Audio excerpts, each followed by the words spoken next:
Eu preciso primeiro dizer a você do grande desafio que é viver com Deus. Porque, segundo a Bíblia, as dificuldades, elas podem ser muito maiores do que algumas pessoas esperam. Por quê? Porque a Bíblia diz que Deus vê as coisas de uma forma diferente de nós. Quando o profeta Samuel vai ungir o novo rei na casa de Jessé, Samuel chega na casa de Jessé e se depara com Eliabe, seu filho primogênito. Então Samuel acredita estar em Eliabe, né, o novo rei para Israel. E Deus diz para Samuel: não atente para a sua aparência, nem para a sua estatura, porque eu tenho rejeitado, porque eu não vejo como o homem vê o que está diante dos olhos, porém o Senhor olha para o coração. Aí a Bíblia também diz que os pensamentos de Deus não são os nossos pensamentos, e os caminhos de Deus não são os nossos caminhos. E aí nós vamos ter um problema sério, porque nós escolhemos nossos relacionamentos por afinidades. E aí a Bíblia diz: eu não penso como você pensa, eu não ando como você anda, e eu não vejo como você vê, e nós vamos ter que andar junto. E como é que esse negócio vai funcionar? Alguém vai ter que mudar para isso dar certo. E esse alguém quem é? Deus. Certo? Deus tem que mudar para se encaixar no meu perfil, senão ele não vai andar comigo, que é um privilégio andar comigo. Certo?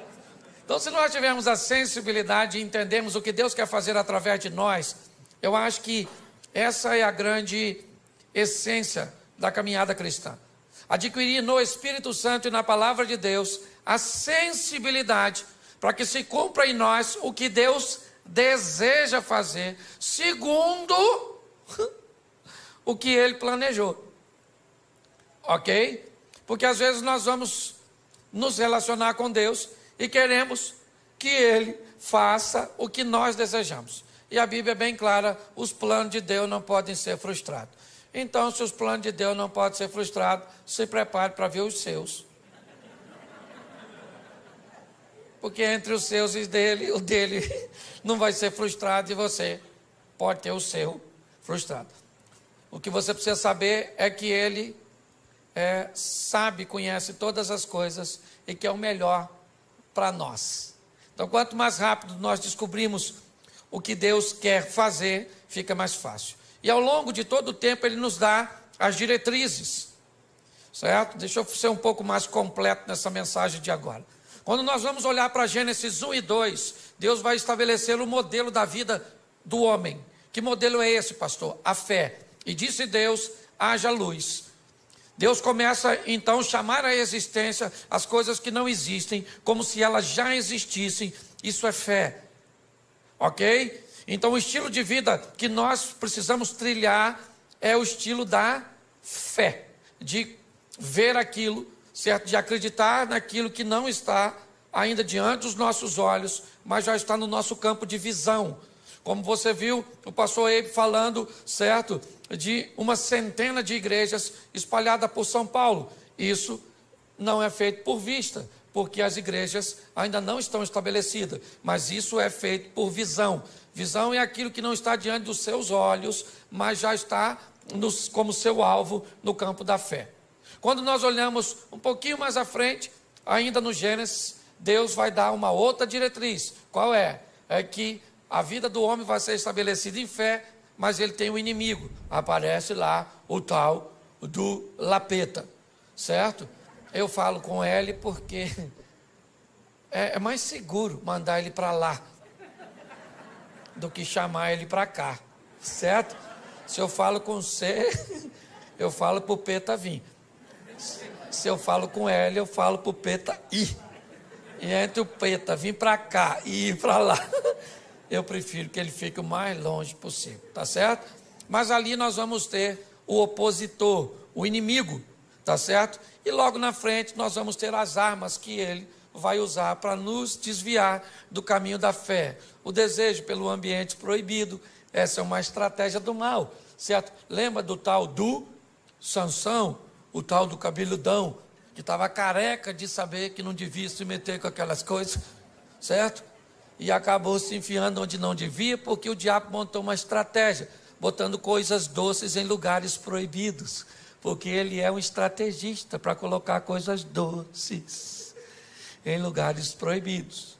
Tá certo? Então, o desejo pelo proibido, ele vai falar de inveja e vai dar toda uma diretriz. Por isso a Bíblia diz que o justo viverá pela fé. Então, não é uma fé pontual, é uma fé constante. Pautado nisso, eu tenho que te mostrar hoje que Deus, ele quer mudar a vida de outras pessoas e já faz isso desde o Velho Testamento. Quem acha que essa proposta da salvação é para todo mundo, né, e olha para o Velho Testamento e ainda vê ela parece um pouco travada, mas eu queria lembrar você que uma ex-prostituta chamada Raabe resolveu mudar de vida e sair de cima do muro, tomar uma posição, assumir uma postura e entrou na genealogia do Filho de Deus. Olha só, pensa bem, alguém falasse, o senhor tem na sua árvore genealógica uma ex-prostituta. E Jesus ia falar assim, parente minha mesmo, longe, mas parente, um passado esquisito, mas com um futuro brilhante. Ele pega uma moabita chamada Rutinha, uma mulher extraordinária, certo? Ele vai salvar um sírio chamado Naamã e tantos outros. Então, pastor, o que Deus quer? Deus está querendo salvar as pessoas. Ele não manda ninguém para o inferno. Quem mandou a gente para o inferno foi o Adão. Deus está trabalhando para tirar. Ah, pastor, não acredito em inferno, morreu, acabou. É um direito que você tem. Só que pode chegar lá, encontrar com ele e falar, ih, caramba, você existe. E o diabo vai falar, prazer. Ah, mas eu não acreditava em você. E o diabo vai dizer, para entrar aqui não precisa de fé. Fé é uma exigência da concorrência. Aqui você entra sem fé mesmo, senta nessa cadeira pegando fogo que já vou te atender, ok? Então, se você quer ir garantido, vai com Jesus que o passaporte vai carimbado, tá certo? E você vai passar por lá, vai passar, né? Até quem não for para o céu, vamos dizer assim, vai ter que ver Jesus. Todo joelho dobrará, toda língua confessará. Então a turma vai passar por lá. Aí eu imagino Jesus olhando para alguns, né? Aí a pessoa entra. Aí Jesus está lá. Aí igual a hora da conexão aqui, né? Jesus, ó.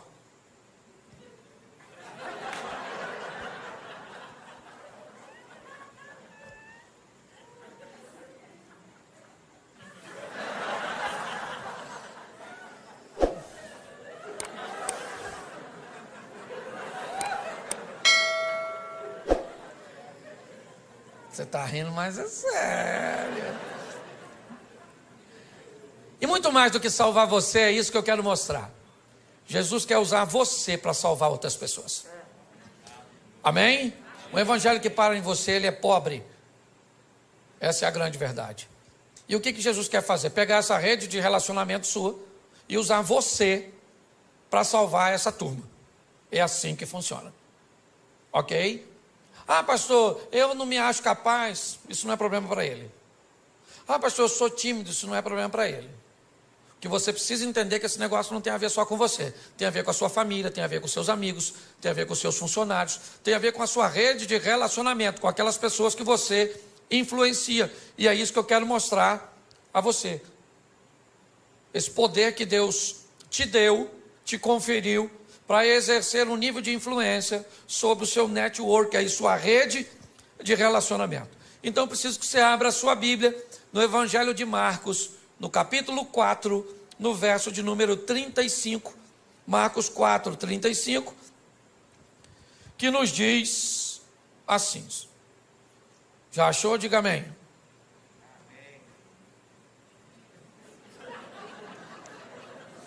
Vocês estão rindo de quê? É só para achar. Diga amém quem já achou. Amém. Isso. Quem não achou é só ficar quietinho, que já ajuda pra caramba. Verso 35. E naquele dia, sendo já tarde, disse-lhes: passemos para outra margem, ou para outra banda. E os discípulos, deixando a multidão, levaram consigo assim como estava no barco, mas havia também com ele outros barquinhos. Levantou-se um grande temporal de vento, de maneira que as ondas subiam sobre o barco, e ele já quase se enchia, e ele estava deitado na popa do barco, sob uma almofada, despertaram, dizendo: mestre, mestre, não se te dá que pereçamos? E ele, despertando, disse ao vento: cala-te. Disse o mar: aquieta-te. O vento se aquietou, e houve grande bonança. E disse: por que sois tão tímidos, ainda não tendes fé? E sentiram um grande temor, e diziam uns aos outros: mas quem é este que até o vento e o mar lhe obedecem? Versículo 1 do capítulo 5. E chegaram na outra banda, na província dos Gadarenos, dos Gezerenos, não sei como é que está a sua tradução. Feche os seus olhos, não feche sua Bíblia. Senhor nosso Deus e Pai, continua falando conosco e usa-me, ó Deus, como um canal de bênção, em nome de Jesus. Amém. Glória a Deus. Amém? Amém. Glória a Deus. Vamos dar uma olhadinha aqui, e é muito importante nós entendermos que se vamos lidar com Deus, temos que entender é que Ele que dita as regras do jogo. Ele pode ir a lugares, abordar pessoas, tomar decisões que contrariaria, a nossa mente e as nossas escolhas. Ele entra em situações que ninguém entraria. Você olha para João capítulo 8, por exemplo, Jesus entra em cena num ambiente totalmente inóspito, onde ninguém entraria. Jesus entra para defender uma mulher adúltera. Lembra aquela mulher adúltera de João 8? Adúltera, apoiada pela lei de Moisés, que deveria ser apedrejada. Quem contrariasse a lei de Moisés seria acusado de blasfêmio e levaria uma pedrada também. E Jesus entra em defesa de uma dona que, cá convenhamos, nem merecia. Porque ela sabia que se adulterasse, morria pedrada. Por que adulterou? Porque às vezes a gente sabe que tem coisa que vai levar a nossa vida para o buraco, mas às vezes o Satanás é tão astuto que nós fazemos aquilo que não deveria fazer. Agora a dona está lá seminua, indo para ser apedrejada fora da cidade, porque não podia tacar pedra dentro dos muros. No caminho alguém tem uma ideia genial de levar ela para bater um papo lá com Jesus, porque estava a fim de tacar a pedra em Jesus também. A cabeça deles é: vamos levar ela lá e vamos dizer: Jesus pode apedrejar ela? A lei do Moisés diz que pode. Se o senhor disser que não pode, a gente taca a pedra em você também. 2 coelhos com uma cajadada só. Ninguém ia se meter com a lei do Moisés, é com a dona, com a vida tão torta. O que eles não sabiam é quem era Jesus, o chefe dos crentes. Jesus está bem lá, ensinando a turminha, fazendo um discipulado. Quando de repente jogaram a dona seminua, falaram: aí Jesus, dona foi pega em flagrante. A lei nos mandou que taca a pedra nela, mas o senhor, o que o senhor fala? Jesus não falou nada. E aí o pessoal falou: fala Jesus, fala Jesus, fala Jesus. Aí ele levantou e falou assim: aí gente, fala uma coisa para tu. Estão a fim de tacar a pedra nela? Então aquele que não tem pecado dá a primeira pedrada, porque a lei do Moisés, que eles estão embasados, diz que só podia tacar pedra, o povo só podia tacar depois que as testemunhas oculares apedrejassem. Então eles que viram tinham que dar a pedrada. Eles tacavam a primeira, não podia ser uma testemunha só, e aí o povo depois vinha e matava. Só que Jesus disse: atire a primeira. Ele não está falando com todo mundo, está falando com quem viu. E aí ele disse: atire a primeira quem não tem pecado. Baixou e voltou a escrever. Aí o furdunço aconteceu, porque todo mundo se conhecia, ficou um olhando para o outro, esqueceram da mulher adúltera e ficaram olhando para as testemunhas oculares. Não vai tacar não, irmão? Taca a pedra, pô. Eu vou tacar depois de tu, porque eu não vi, mas tu viu. Ele falou: eu vi, mas tu escutou o que ele falou? Não pode ter pecado.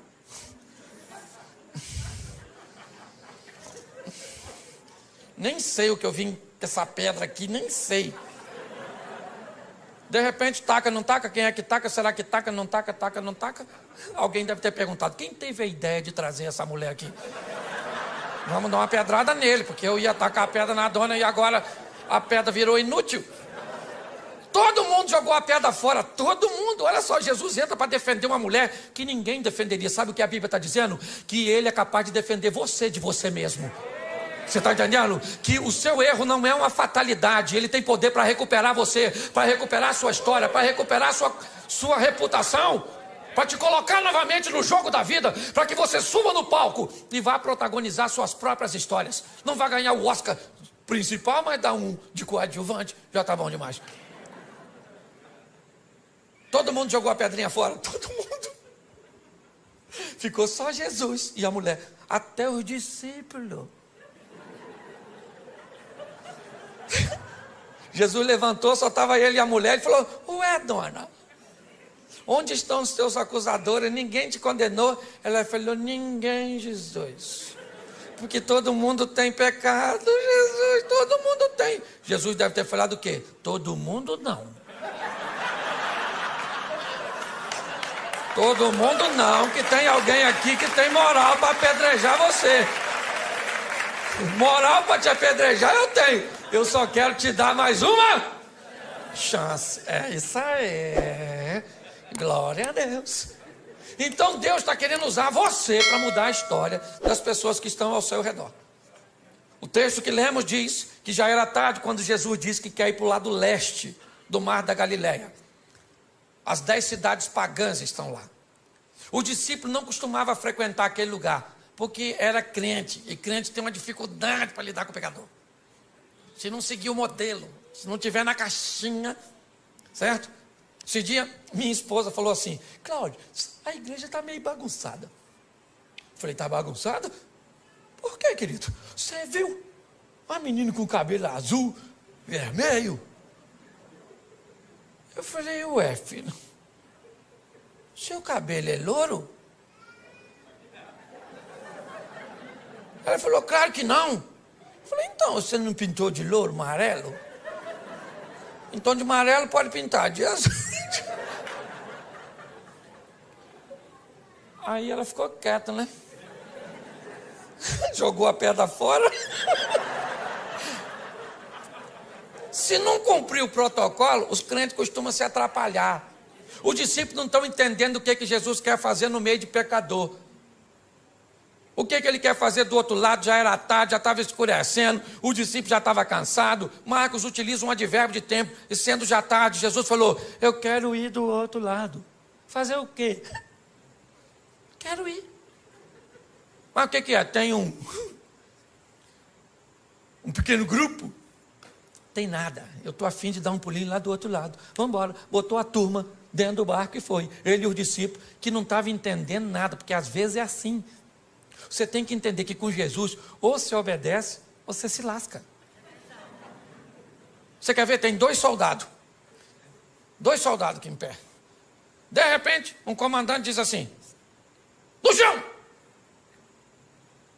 Aquele que obedece se joga no chão. Tem aquele outro que diz: no chão por quê?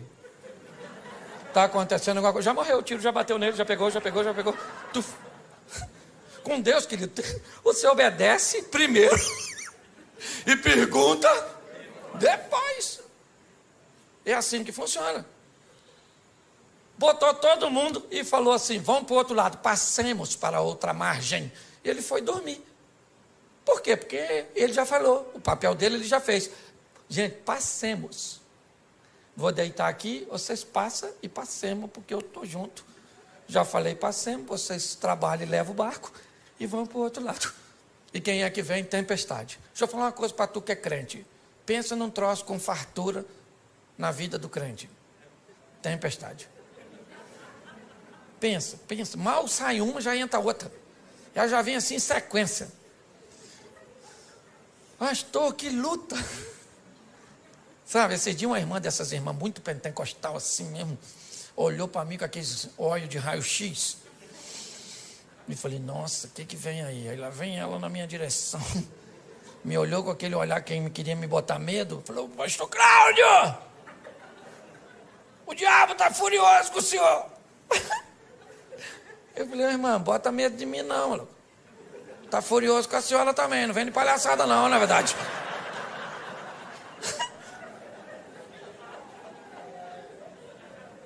Então deixa eu falar, todo mundo enfrenta dificuldade, sim ou não? Sim ou não? Então, querido, não tenha medo da tempestade não, deixa ela vir. Cristo disse assim, ó: eu venci, vocês vão vencer também. Então não tenha medo do que vai encontrar no percurso. Você tem que ter força para lutar. Para com essas palhaçadas de: acabou. Pastor, me desiludi com meu namorado, não quero mais saber de homem. O homem é tudo igual. A senhora nem conhece os homens tudo do mundo, já está falando que é tudo igual. Então a senhora está muito rodada, entendeu? Mas não, o que é? Um trauma faz com que pessoas interrompam a sua caminhada. Querida, a vida é dura para quem é mole. Certo? Os discípulos estão lá enfrentando problema, o que é que nós vamos fazer do outro lado? E Jesus está lá dormindo. Quando de repente, alguém vai lá nele e diz: Jesus, acorda aí. Falei lá com ele para o senhor: nós vamos morrer afogados. O negócio de ir para o outro lado não vai rolar. Jesus levantou, ficou em pé, falou para o vento: cala a boca agora, vento. Cala a boca aí. Ô mar, eu não quero nem marola, é piscina. Agora. Aí ficaram olhando um para cada do outro. Falou: quem é esse que até o vento e o mar lhe obedecem? Os discípulos estão querendo saber o que é que eles vão fazer do outro lado. E o que Jesus quer? Alcançar uma influência. Jesus quer alguém para fazer propaganda dele. Porque propaganda é a alma do negócio, gente. Você lembra quando o reino de Ezequias está cercado pelo rei Senaqueribe, filho de Tiglade? E agora não tem rota de fuga, aquela situação toda. E aí o Ezequias chama o profeta Isaías e diz: Isaías, vamos falar com Deus aqui, meu filho, que a chapa está quente. O negócio está doido. Certo? Está igual ao Rio de Janeiro. O negócio está difícil. Vamos orar. E aí eles falam com Deus: Senhor, olha aí o Senaqueribe ameaçando o Senhor, ameaçando eu. Deus envia um anjo. Quantos anjos? Quantos anjos? Um só. Deus falou: um anjo, dá um pulinho lá e resolve a parada, mata só valente, não mata covarde não. Aí o anjo fazia assim, ó. Quem enfrentava morria, quem corria salvava. Por quê que o anjo não matou covarde? Porque se mata todo mundo, quem é que conta para os outros? Os anjos, os covardes saíam correndo nas nações vizinhas, chegava lá assim, ó.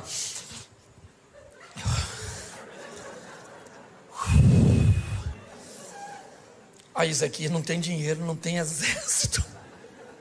Mas tem um anjo lá, meu filho, exterminador do futuro. Um anjo, rapaz, o anjo mata tudo, irmão. Mata tudo. E alguém deve ter falado: um anjo só?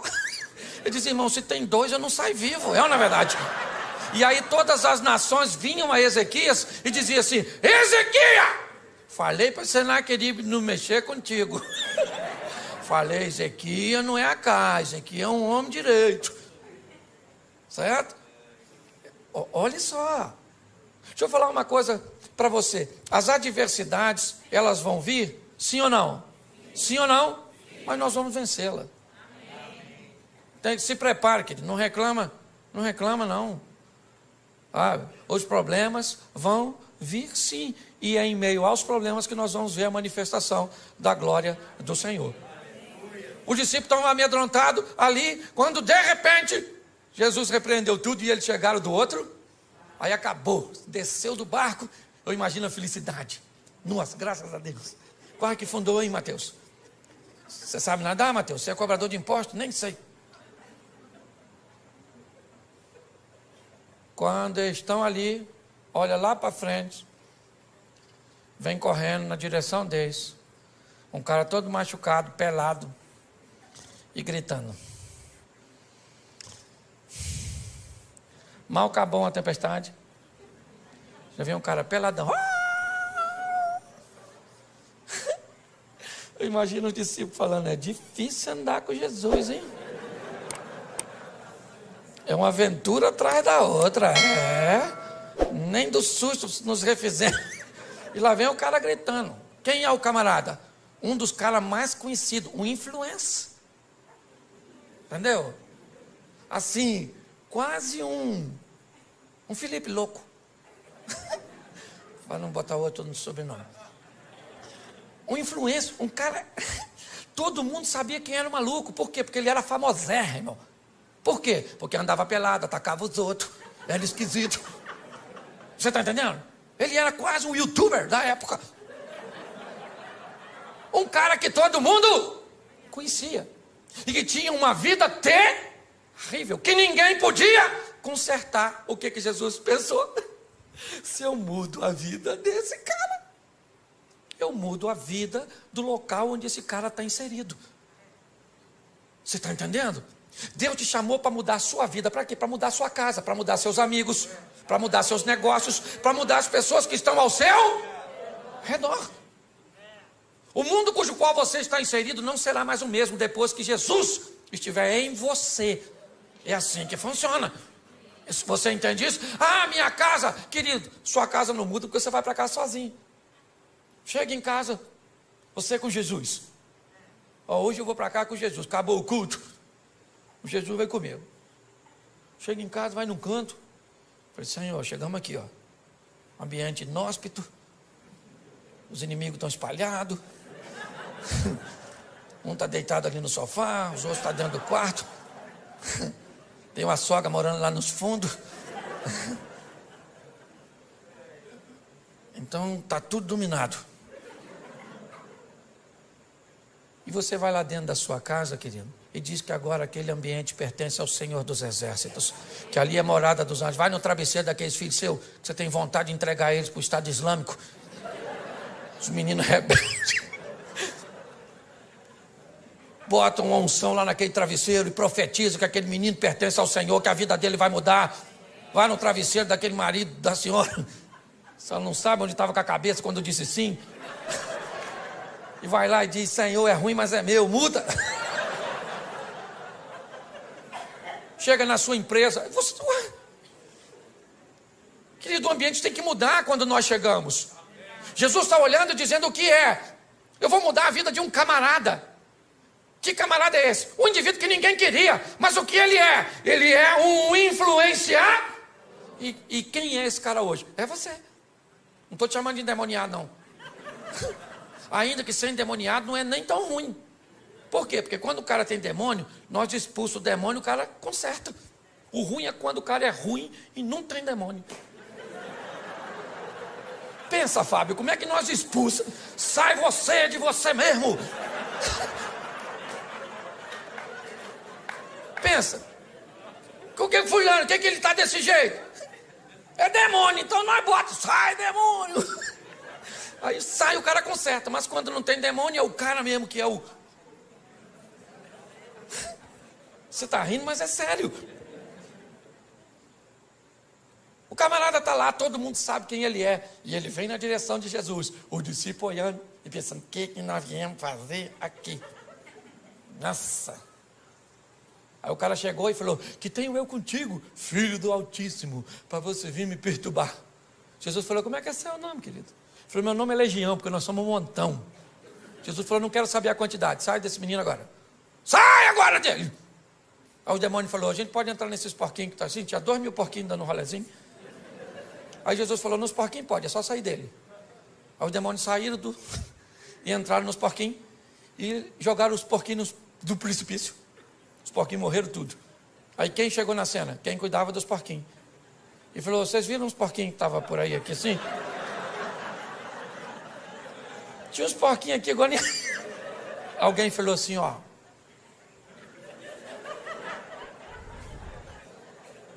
O matador de porquinho é aquele lá, ó.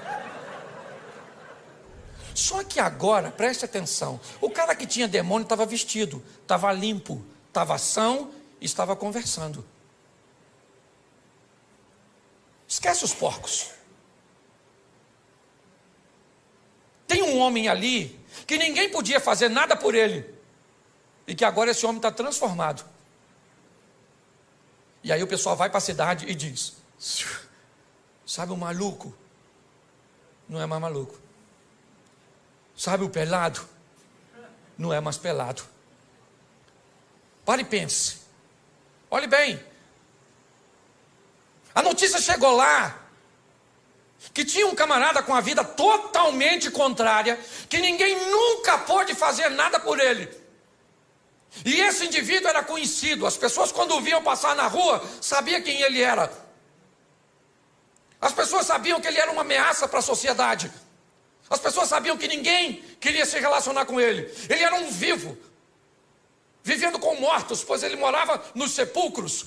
Ele se feria, ele gritava, ele atacava pessoas. Ele era basicamente um irrecuperável. E de repente Jesus chega naquela região onde não tinha um crente, onde nenhum de seus discípulos tinham condições de desempenhar uma função de sucesso. E Jesus enfrenta uma tempestade, a incredulidade dos discípulos, a hostilidade do povo daquela região, simplesmente para ter um encontro com um homem. que nós não sabemos nem o nome dele, porque às vezes o estilo de vida acaba se complicando tanto, que o que nós recebemos sobre nós é um título pejorativo, é o caloteiro, o mentiroso, o fofoqueiro, o promíscuo.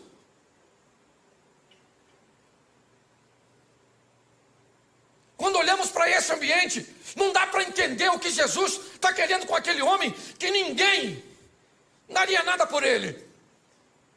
Agora aquele homem está limpo, sentado conversando com Jesus. E Jesus então diz: eu vou embora daqui. Eles não me querem. Aliás, eles não querem nem a mim e nenhum dos meus discípulos. Eu sou rejeitado aqui. E Jesus então vai sair daquele ambiente. Quando ele vai sair, o homem diz assim: eu gostaria de ir com o Senhor, Jesus. E Jesus disse: não, comigo você não vai. Você vai ficar aqui.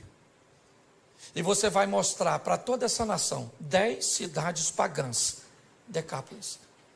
Você vai mostrar para este povo quão grandes coisas fez o Senhor por você e como Ele teve misericórdia de você.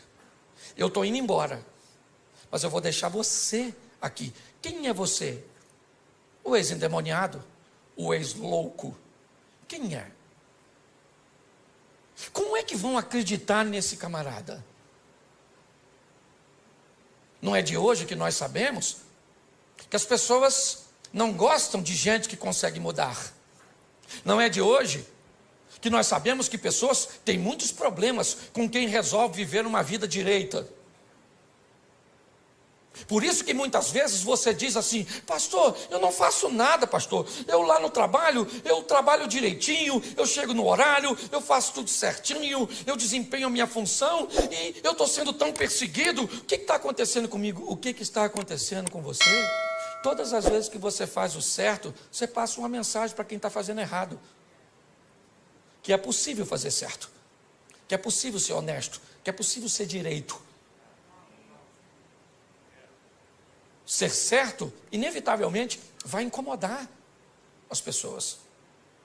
Quando nós olhamos agora, Jesus disse para esse homem: você não vai comigo, você vai para a sua casa. Você vai para os seus. E você vai mostrar para eles, não é falar. Porque em casa nós não pregamos com Bíblia. Em casa nós pregamos com vida. As pessoas que estão ao nosso redor não querem saber o quanto nós conhecemos de Bíblia. Eles querem saber o quanto a Bíblia transformou a nossa vida. É assim que funciona. Esses dias eu estava aqui em São Paulo e eu ia ministrar uma palestra e um dos coaches mais renomados do Brasil foi me buscar.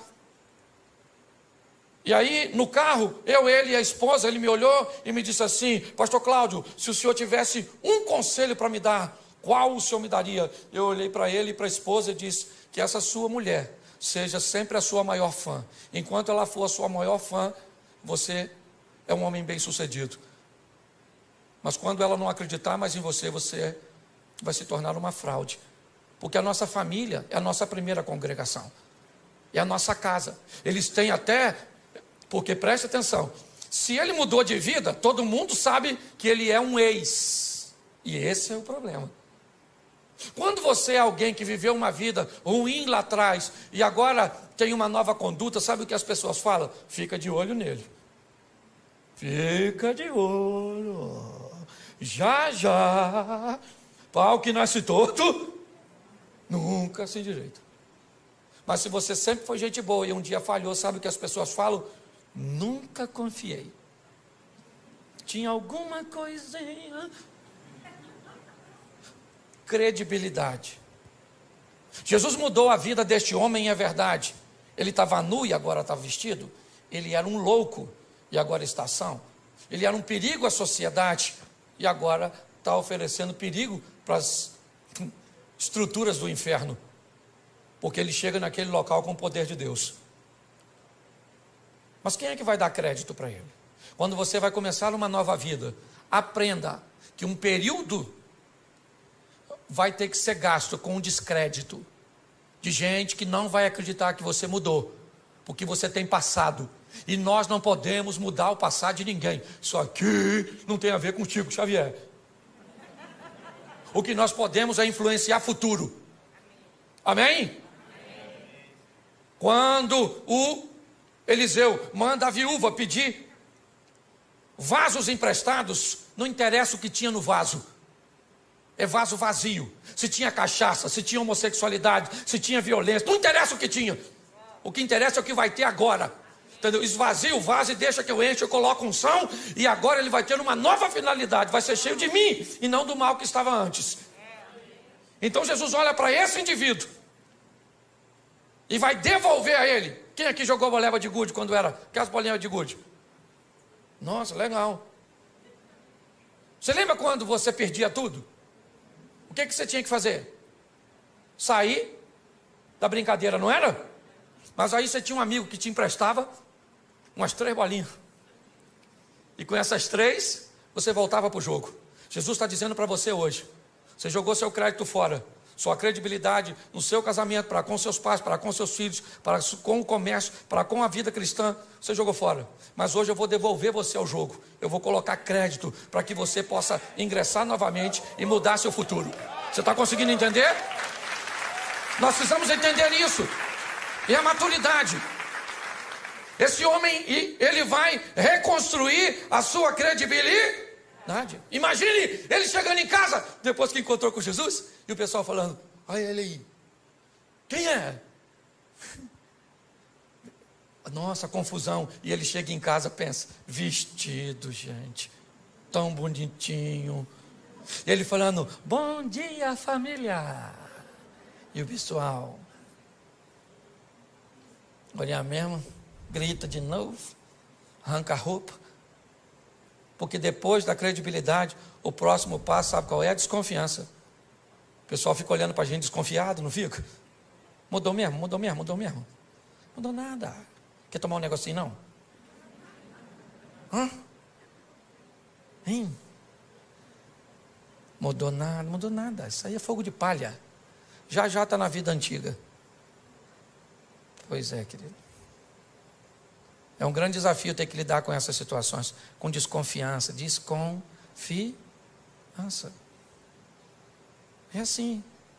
Isso faz parte da nossa reintrodução nesse jogo. Deixar esse velho homem para trás e tudo aquilo que todo mundo tem passado. Todo mundo tem passado. Todo mundo tem passado. E louvada seja Deus por isso. Ninguém aqui tem direito de falar do outro, tem? Fala! Ninguém aqui tem não, querido. É um grande desafio. Eu lembro,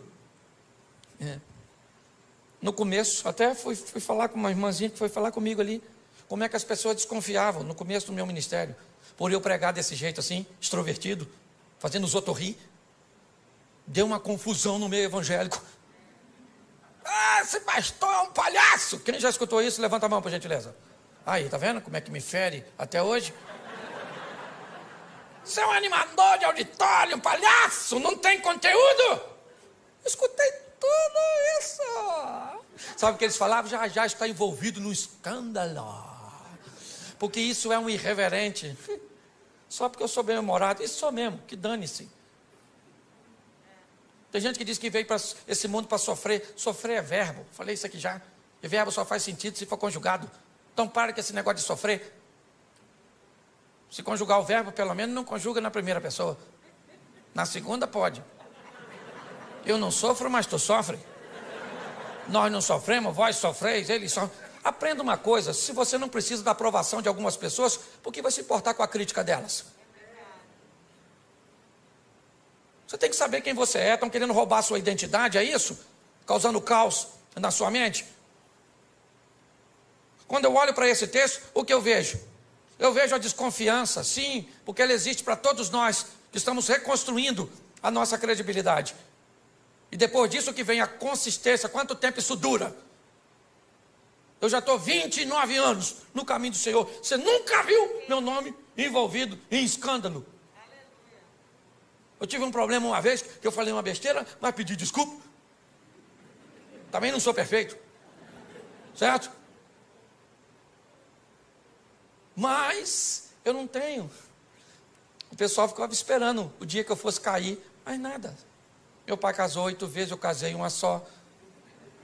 E vou com a minha mulher até o fim, em nome de Jesus. Ou na alça ou no caixão.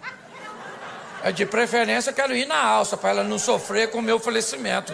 Na verdade, eu gosto tanto dela que eu não quero assim ver ela chorar no meu sepultamento. Eu estou mais preparado para chorar no dela, entendeu?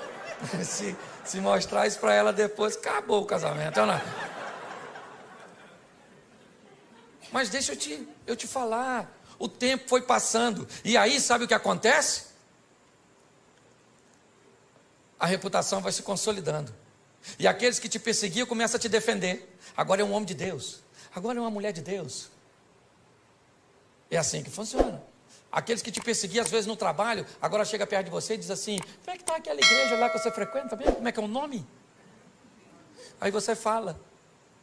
Aí ele diz assim: quando são as reuniões lá? Aí você diz, aí ele vem no cantinho assim e diz: leva o nome da minha família aqui, escondidinho assim para ninguém ver.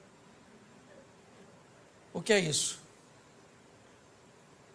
Isso é Deus consolidando e mostrando que aquilo que Ele fez na tua vida está mudando a vida das pessoas que estão ao seu redor.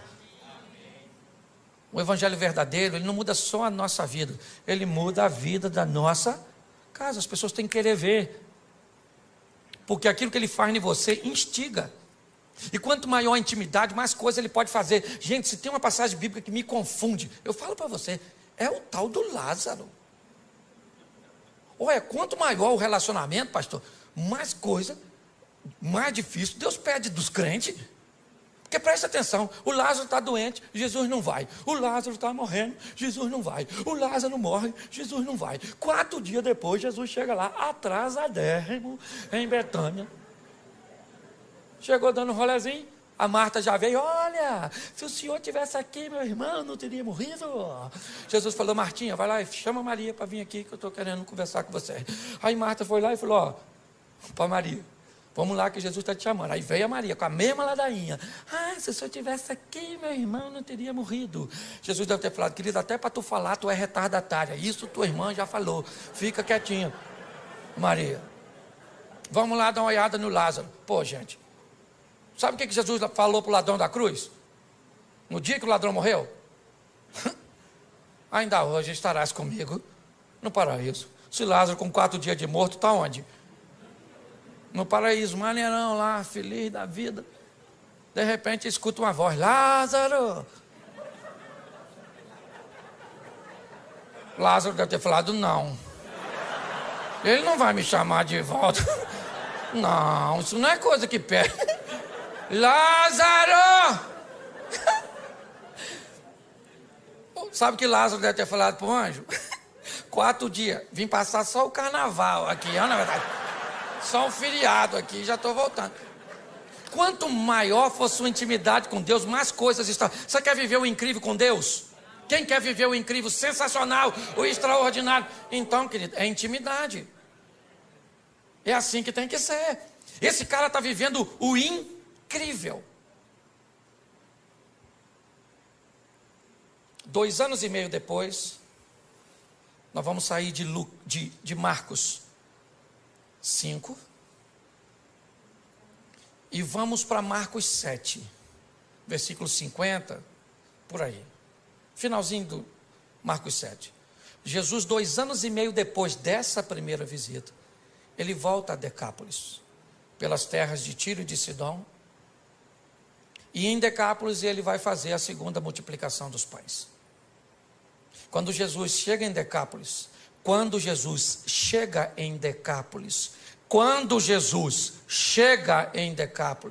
tem 4.000 homens, sem falar mulheres e crianças, para ouvi-lo.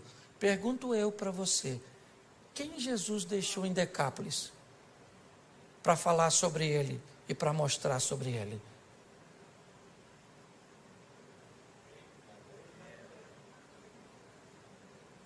Você consegue entender? Quem era Gadareno? Gadareno era um camarada que poderia ser usado por Jesus para mudar as pessoas que estavam ao seu redor. Cada um de nós temos o nosso grupo de influência. Se ele é grande, se ele é pequeno, Isso não é o que está em questão. O que está em questão é que o ambiente que eu estou inserido, ele vai mudar. Por quê? Porque o Evangelho está em mim. E o Evangelho, ele traz mudança, ele traz transformação. É assim que funciona. Na vida eu preciso definir se eu sou termômetro ou se eu sou termostato. Um termômetro é um aparelho usado apenas para medir a temperatura do ambiente. Um termostato é um aparelho que diz a que temperatura o ambiente fica depois que ele chega. É muito importante nós entendermos isso. Nós estamos inseridos na nossa rede de relacionamento, eu tenho a minha, você tem a sua, e provavelmente eu não sou capaz de transformar a sua, porque essa não é a minha função, essa é a sua função. O que precisamos é permitir que esse Evangelho mude a nossa vida, mude a nossa história, porque o povo já está farto de palavras. O que o povo quer ver é mudanças. Você sabe que um dos maiores inimigos da expansão do Evangelho é o mau testemunho de algumas pessoas que se dizem andar com Jesus? Nós precisamos sair daqui hoje. Esse é o meu propósito de vir aqui. Foi isso que Deus colocou no meu coração. De fazer com que você saia realmente para casa com uma visão missionária. De transformar vidas. E como já foi dito aqui, não simplesmente de fazer um novo convertido, mas de fazer um discípulo, de ensinar as pessoas o que é relacionamento com Jesus, porque um convertido, ele normalmente já fica satisfeito com o que alcançou, sua salvação. Um discípulo não, ele vai atrás de outras pessoas, ele vai, não interessa, e presta atenção, quanto pior for a pessoa, vai atrás dela, porque a mudança dela vai causar um grande impacto. Agora Jesus volta. Eu fico imaginando. Quem vem aí? Jesus? Não. Quem é que está chegando em Gadara? Por que nós devemos vê-lo? O que ele tem? Cara, o homem que está vindo aí, ele é o camarada que fez aquele indivíduo mudar de vida. Aquele cara que era famoso porque andava nu, atacando as pessoas, desequilibrado, ele mudou. Mas como ele mudou? Ele mudou porque Cristo mudou a vida dele. As pessoas estavam interessadas em ver Jesus e também olhar o indivíduo que outrora vivia nu. Se você lembrar da passagem de Lázaro, voltamos a ela. As pessoas vinham de longe para ver Jesus, mas para ver também Lázaro. E muitos queriam matar Lázaro de novo, porque as pessoas estavam acreditando em Jesus por causa de Lázaro. E Lázaro não estava nem aí. Só deve ter falado com Jesus. Se matar agora, por favor, me deixa quieto. Você consegue entender isso? Então hoje sabe o que acontece? Primeiro, nós estamos sofrendo porque as pessoas não nos aceitam, porque isso, porque aquilo. Eu não estou nem aí, estou nem aí, estou nem aí, estou nem aí. Vai para a internet ver o que as pessoas falam de mim. Esse dia disseram que eu sou o anticristo. O senhor prega desse jeito, o senhor deve ser o anticristo. E eu escrevi lá mesmo, se eu for o anticristo, você deve ser a besta.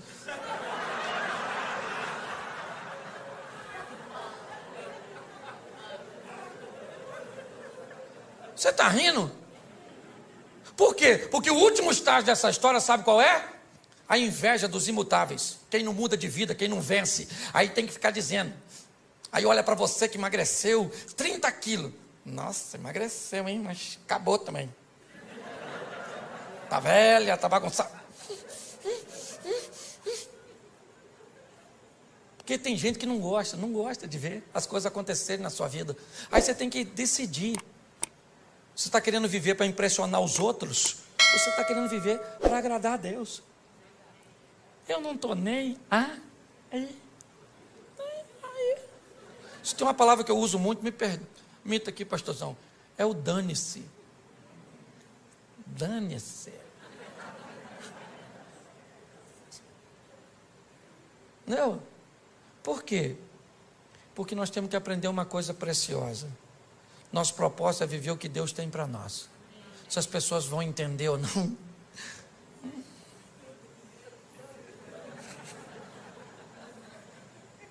Certo? Nós vamos viver. Então pare de ficar abatido. Descubra o que Deus quer fazer através de você na sua rede de relacionamento. É assim que funciona. E você vai ver que a sua vida vai ficar mais fácil. Quem imaginava que aquele indivíduo seria um evangelista tão poderoso? Ninguém. Se você estivesse lá, você o escolheria? Provavelmente não. Mas ele escolheu. E muito mais do que ter escolhido aquele homem, ele escolheu a mim e a você, acreditando que nós também podemos mudar o ambiente cujo qual nós estamos inseridos. Saia daqui hoje, leve Jesus para sua casa, para sua família. Leve mesmo, mas fala para o mundo espiritual. Chega dentro de casa e diz: Jesus está aqui. Chega na empresa, chega para o seu casamento, chega para os seus filhos. É assim que funciona.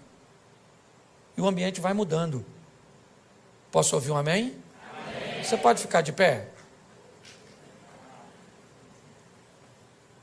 Fecha seus olhos. Pode fechar que ninguém vai pegar nada seu não. Só porque eu sou carioca e flamenguista, né? Saudações.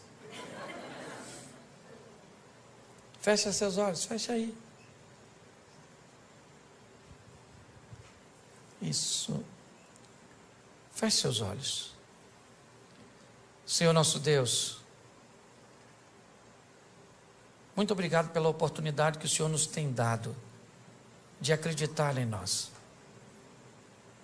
de olhar num ambiente onde muitas pessoas não dariam nada para o nosso futuro.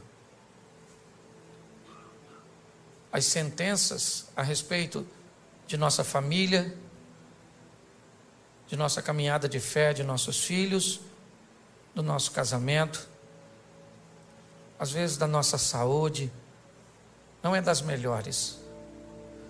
Mas nós vivemos pela fé, servimos um Deus que é todo poderoso.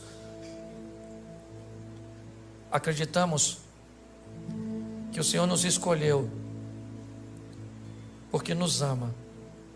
Não somos merecedores, mas te agradecemos por demais tal escolha. Seja conosco, Senhor, nessa caminhada de fé, nos blindando, nos dando condições de entender quem somos no Senhor e o que somos capazes de realizar e também de suportar. Que todas as oposições que se levantam contra nós caiam por terra. Que a nossa casa seja morada dos teus anjos. Que sejamos casados para sempre. Que aquilo que nos une sempre será mais forte do que todas as forças empregadas para nos separar. Nossos filhos são flechas na mão de um valente que vão chegar em lugares que nós não chegamos. Eles são heranças do Senhor. Desta terra comeremos o melhor, porque o Senhor é o nosso refúgio e a nossa fortaleza. Vamos amar pessoas, vamos cuidar de pessoas, ó Pai. Não descartamos ninguém. O máximo que fazemos é reposicionamos pessoas. Ajuda-nos, ó Pai, nessa caminhada. Que o Teu Espírito continue conosco. Que a Tua palavra seja a nossa bússola. Que os Teus anjos sejam auxiliares. Fica conosco, Senhor. Porque nossa função é mudar a vida das pessoas com aquilo que mudou a nossa. Que mais do que Te amar, que possamos amar tudo aquilo que o Senhor ama. E que assim seja na nossa vida, em o nome de Jesus. Você pode aplaudir o Senhor? Glória a Deus. Olá, pastorzão. Uau, muito obrigado. Foi muito bom, muito